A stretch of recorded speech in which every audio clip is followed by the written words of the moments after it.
A chuva caía como lágrimas de unção enciumado sobre as ruas empedradas da Ribeira, em Porto, quando Isabel ouviu as palavras que rasgaram o ar como uma navalha afiada. Tu tens um namorado? Um homem? Como pudeste esconder isso de mim, depois de tudo o que construímos juntas? A voz de Mariana ecoava no pequeno escritório acima da adega familiar, onde o cheiro de vinho do Porto envelhecido se misturava ao sal do Atlântico distante. Isabel, com as mãos tremendo sobre a mesa de carvalho centenária, sentiu o mundo desabar. Não era verdade. Nunca fora. Mas o rumor, sussurrado nas tabernas do bairro da Baixa, espalhara-se como vinho derramado em um banquete de São João, rápido, irreversível e manchando tudo o que tocava. Seus olhos, castanhos como o douro outonal, fixaram-se em Mariana, a mulher que partilhara não só os negócios, mas os silêncios da alma. Não é o que pensas, murmurou Isabel, a voz embargada pelo fado que parecia nascer no peito. Mas Mariana já virara as costas, o corpete do vestido de linho azul escuro tremendo de raiva e dor, deixando para trás o eco de uma confiança partida como um azulejo lascado na fachada de uma igreja antiga. Porto, a cidade invicta, erguia-se orgulhosa às margens do Douro, com suas escadas íngremes e varandas de ferro forjado que sussurravam histórias de navegadores e amores proibidos. Era ali, no coração da Ribeira, que Isabel e Mariana haviam fundado a Vinho das Duas Margens, uma pequena empresa de exportação de vinhos do Porto, há 5 anos. Isabel, descendente de uma linhagem de vinicultores do Douro, crescera entre videiras e o canto rouco das vindimadoras nas encostas de Gaia. Aos 38 anos, ela carregava a herança familiar como um fardo doce, mãos calejadas de colheitas, um riso que ecoava como o tilintar de copos em uma francesinha partilhada e um coração que batia ao ritmo das marés do Atlântico. Mariana, por outro lado, chegara de Lisboa 10 anos antes, fugindo do bulício da capital em busca de raízes mais profundas. Aos 35, com pele morena como as oliveiras do Alentejo e olhos verdes que capturavam a luz das lanternas de São João, ela trouxera frescor à tradição, ideias modernas de marketing digital, parcerias com enófilos internacionais e uma determinação feroz que mascarava as feridas de uma infância marcada pela ausência de uma mãe perdida no mar.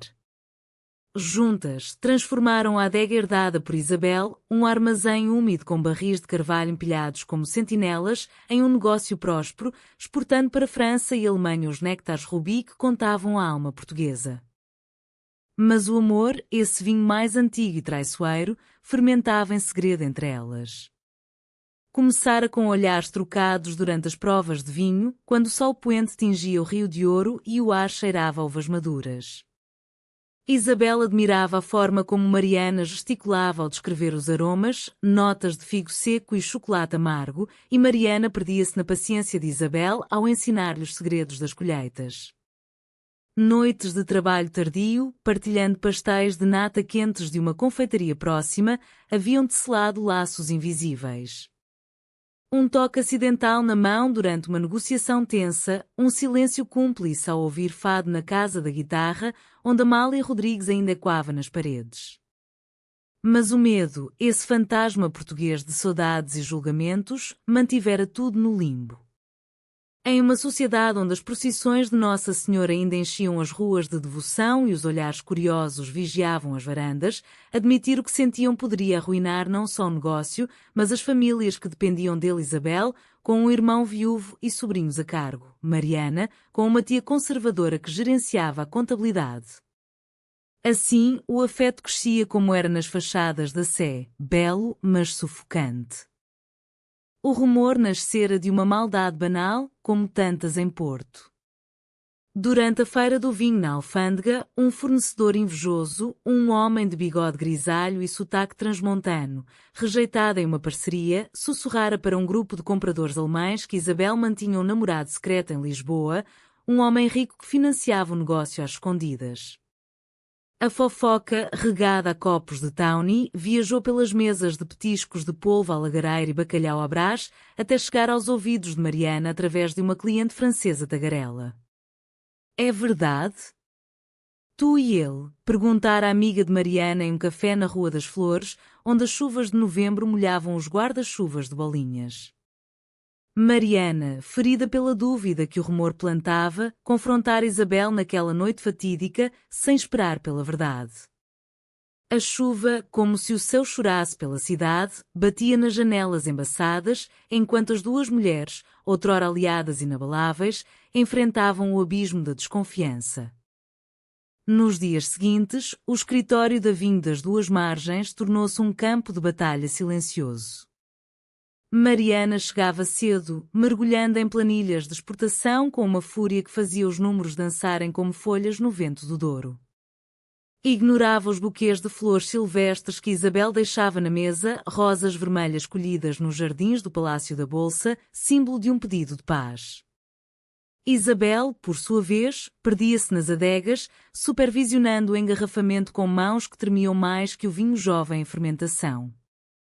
O cheiro de leveduras e madeira úmida não acalmava o peito apertado. Em vez disso, evocava memórias de noites em que elas provavam safras antigas, rindo de anedotas sobre o Marquês de Pombal e suas reformas vinícolas. Como pudeste duvidar de mim, sussurrava Isabel para si mesma, enquanto varria o chão de azulejos pretos e brancos, padrões que contavam histórias de mouros e cristãos em harmonia, uma ironia cruel agora.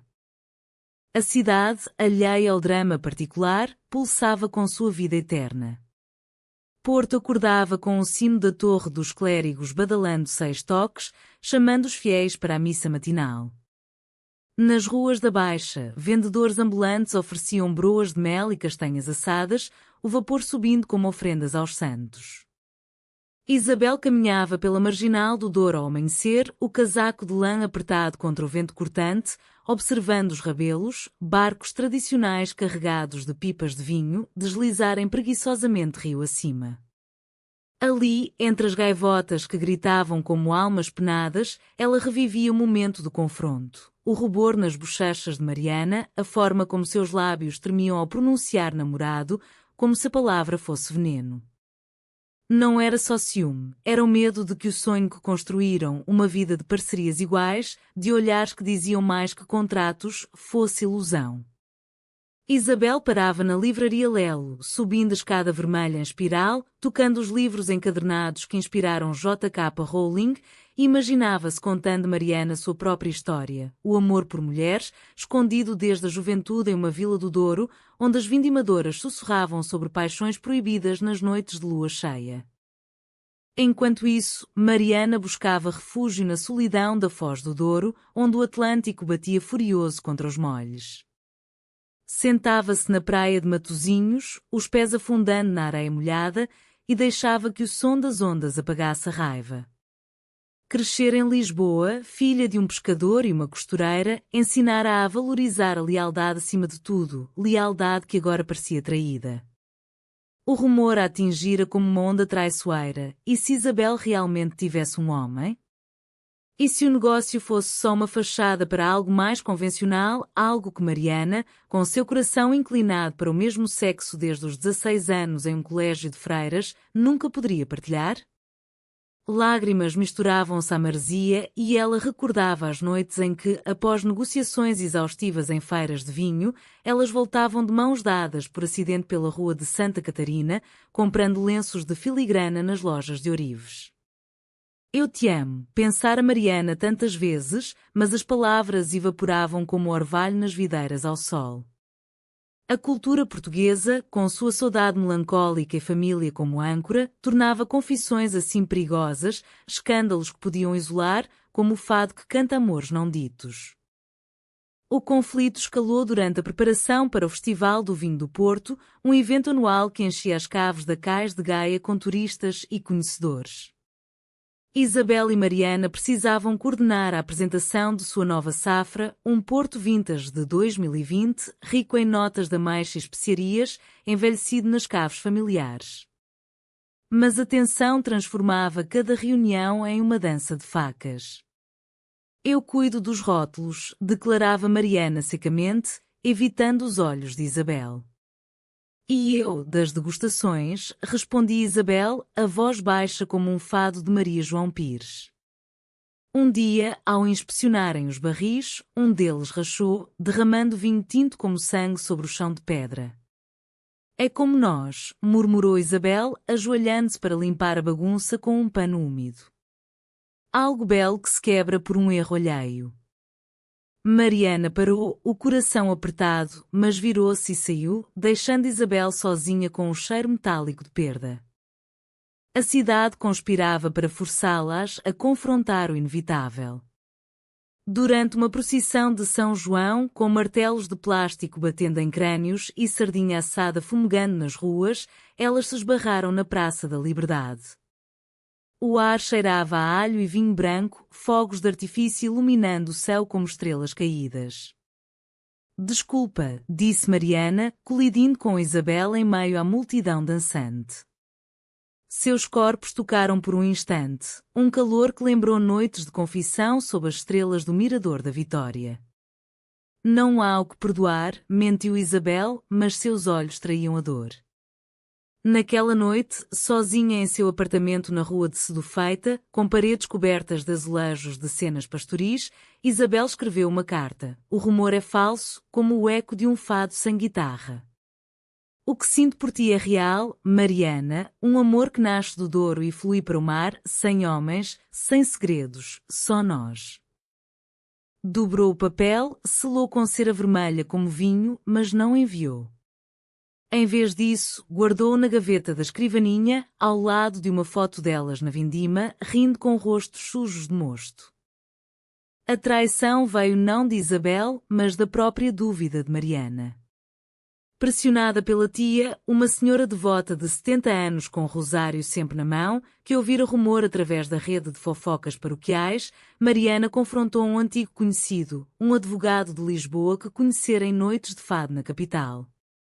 Investiga para mim, pedir ela por telefone, a voz trêmula. O homem, por lealdade mal colocada, fabricou provas, e-mails falsos, fotos editadas de Isabel com um homem em um café da Baixa. Apresentou-as a Mariana em um encontro discreto no Café Majestic, sob os vitrais que pintavam o ar de azul e ouro. É verdade, disse ele, e Mariana, cega pela dor, acreditou. A traição era dela mesma, uma rendição ao medo que corroía a alma portuguesa, essa herança de inquisição e ditaduras que ainda sussurrava não confies no diferente. O escritório explodiu na manhã seguinte. Mariana tirou as provas sobre a mesa, o rosto pálido como a nevada. Mentiste para mim. Todo esse tempo, fingindo ser minha parceira, enquanto tinhas ele nas sombras. Isabel, ao ver as falsificações, sentiu o estômago revirar como dor em cheia. São mentiras. Eu nunca. Mas as palavras falharam e lágrimas, quentes como o sol de agosto nas vinhas, rolaram. A discussão escalou, vozes ecoando pelas adegas vazias, atraindo olhares curiosos dos trabalhadores. Saia! O negócio acaba aqui, gritou Mariana, o coração partido como um barril estilhaçado. Isabel saiu correndo para a rua, a chuva de dezembro encharcando seu casaco, correndo até o cais onde os rabelos balançavam como berços abandonados.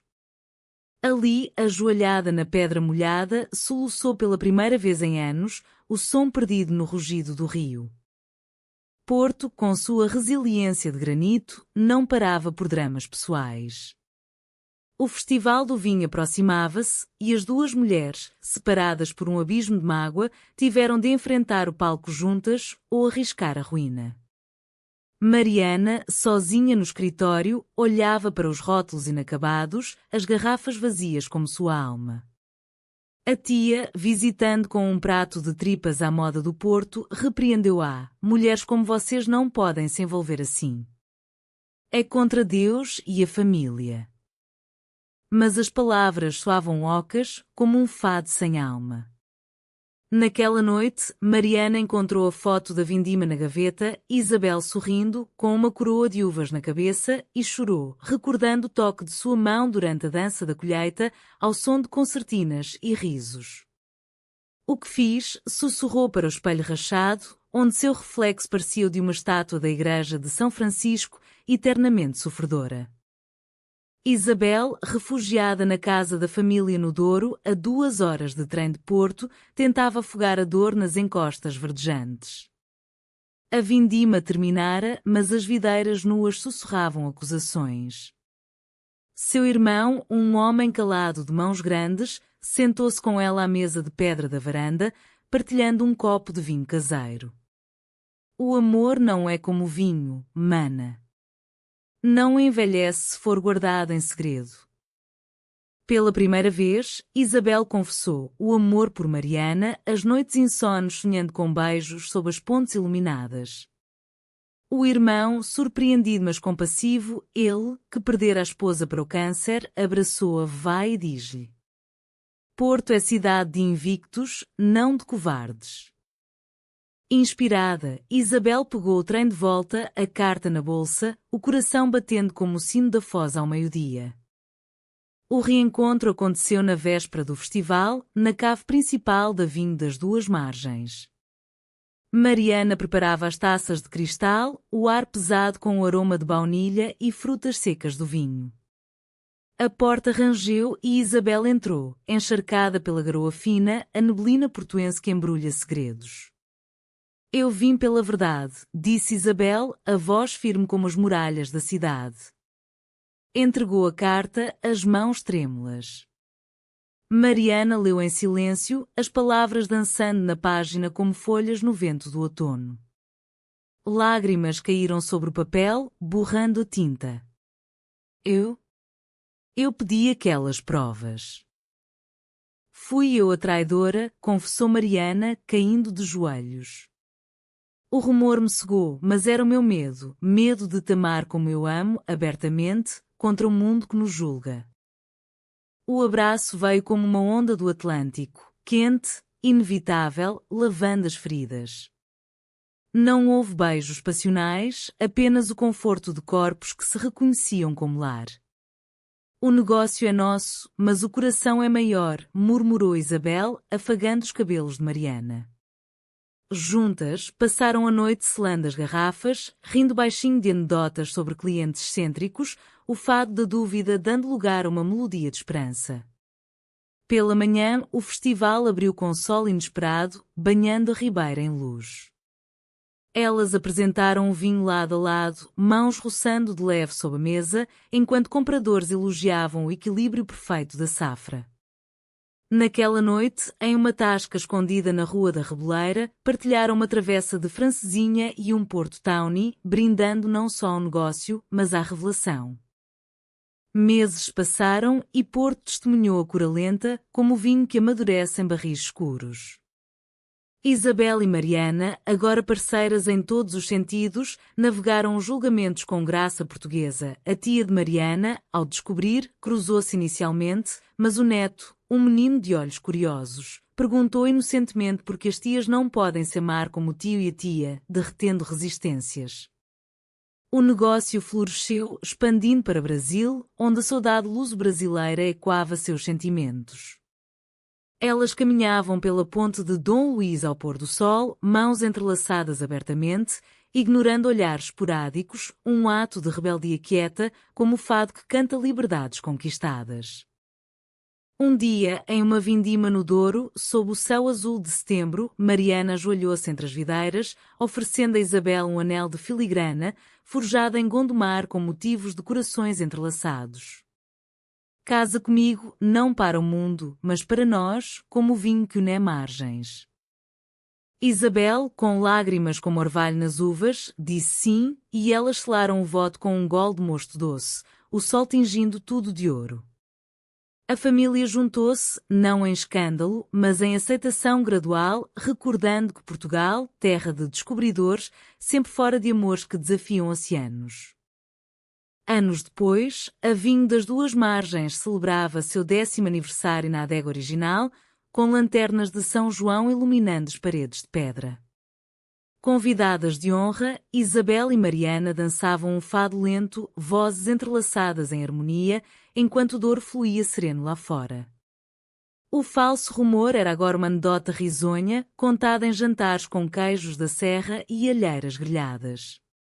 A confiança, reconstruída na revelação honesta, provara ser o verdadeiro elixir, curando feridas não com pressa, mas com o tempo paciente de uma nação que sabe esperar pelo melhor vinho.